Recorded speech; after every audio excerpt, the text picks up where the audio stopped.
तो इसलिए प्याज, लहसुन, हरी मिर्च जैसी चीज़ों को ले लो, जिससे खून का जो अपना गाढ़ापन है वो कम होकर पतले की तरफ हो जाए, जिसकी वजह से आपको कोई रुकावट ना मिले और आपको कोई दिक्कत ना आए वेरिकोज वेन्स में या वेरिकोसिल में। नमस्कार, मेरा नाम हिमांशु धवन और आज बेसिकली एक बेसिक क्वेश्चन जो पेशेंट के मन में होता है और वो मेरे ख्याल से हर अपने फिजिशियन या डॉक्टर से पूछ रहा होता है रिगार्डिंग वेरिकोसिल, कि मैं काम पे जाता हूँ और काम में कैसा रहूँ, किस तरीके से रहूँ, क्या ये काम पे जाने की वजह से तो मेरे बढ़ेगा नहीं। ये सारे सवालों के आंसर इसी वीडियो में मिल जाएंगे आपको।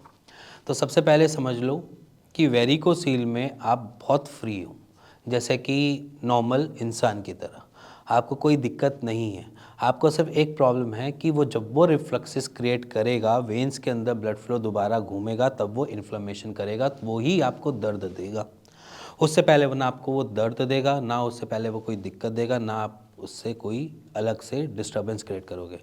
अनटिल अनलेस वो ज़्यादा गर्मियों का सीज़न ना हो जहाँ पर हैंगिंग ज़्यादा बढ़े और आपको थोड़ा सा अनईजीनेस लगे, उससे पहले आपको कोई परेशानी नहीं देगी।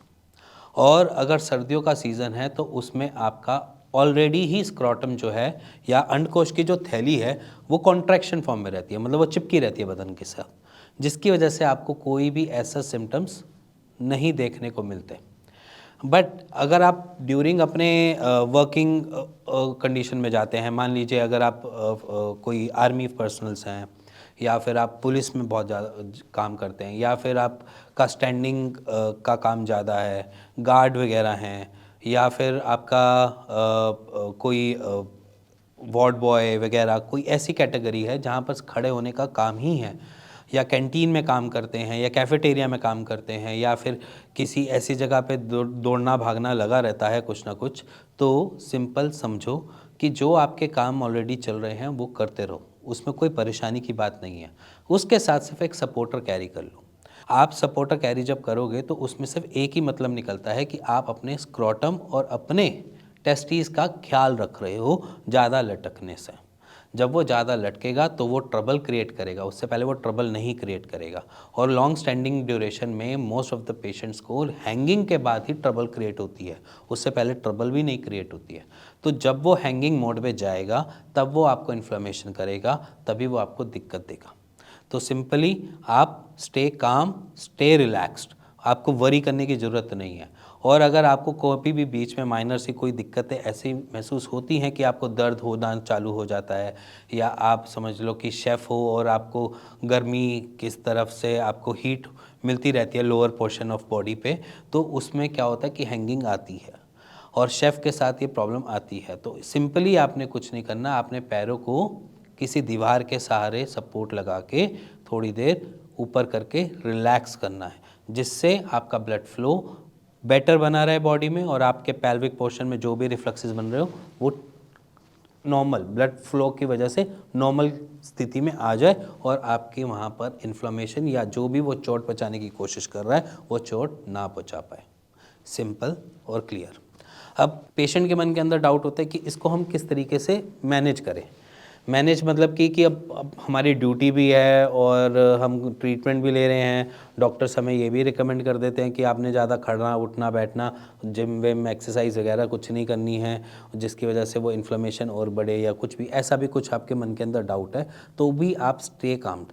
अगर आप सपोर्टर डाल रहे हैं, अगर आप सपोर्टर कैरी कर रहे हैं अपने साथ डेली बेसिस पे अपने ड्यूटी टाइमिंग पे, तो आपको अपने आप से ही पता चल जाएगा कि मेरे को ट्रबल कम होने लगी है। दूसरी बात, अगर आप ऐसे शेफ़, जैसे कि बहुत सारे शेफ़्स हमारे पेशेंट्स हैं, तो इसलिए पता है कि शेफ़ के साथ ये ट्रबल ज़्यादा आती है क्योंकि वो गर्मी हो सर्दी हो उन्होंने काम ही गर्म जगह पे करना है, गर्म प्लेस पे करना है, तो वहाँ पर भी हम ये सेम सिनेरियोस कहते हैं कि सपोर्टर पहनो, थोड़ी गर्मी ज़्यादा लगेगी, हैंगिंग होने से आपके टेस्टिकल्स बच जाएंगे, जिससे आपको इन्फ्लेमेशन आने वाले चांसेस कम हो जाएंगे और आपको पेन नहीं होगा। और इसी के साथ अपने डाइट में कुछ चेंजेस कर लो, जैसे कि हम कहते हैं कि आप ऐसे चीज़ें लें जिससे हमारे खून की थिनिंग रहे। थिनिंग इसलिए कहता हूँ क्योंकि देखो समझो, अगर कहीं पर भी आपकी ब्लड स्ट्रीम में प्रॉब्लम आ रही है तो वो आपको चोट पहुँचा रही है, जिसकी वजह से सूजन पड़ रही है। मान लीजिए कि जहाँ वो वेन्स के अंदर होगा तो वो वेरिकोज वेन्स या वेरिकोसील बनता है। तो अगर वहाँ से हमें पैसेज क्लियर करना है तो हमारे पास एक ही रास्ता है कि अगर एक रोड का रास्ता जो है वो थोड़ा छोटा हो गया है तो वहाँ से आप बार बार ट्रक निकालने की कोशिश करोगे तो वो दिक्कत में आएगा। अगर वहाँ पर बाइक और स्कूटर निकालने की कोशिश करोगे तो आराम से निकल जाएगा। वही पैटर्न हमने फॉलो करना है। इसीलिए आप अपने खाने में लहसुन, प्याज और हरी मिर्च को थोड़ा सा बढ़ा लो। अगर आप दालों में तड़का लगाते हो गरम मसाले वसालों का, उसको परे करके उसको हटाकर आप मिर्च और नमक का तड़का लगाकर ले सकते हो। प्याज भी डाल सकते हो, लहसुन भी डाल सकते हो, टमाटर भी डाल सकते हो। और इन तड़के से आप अपने खून को थोड़ा सा पतला रख सकते हो।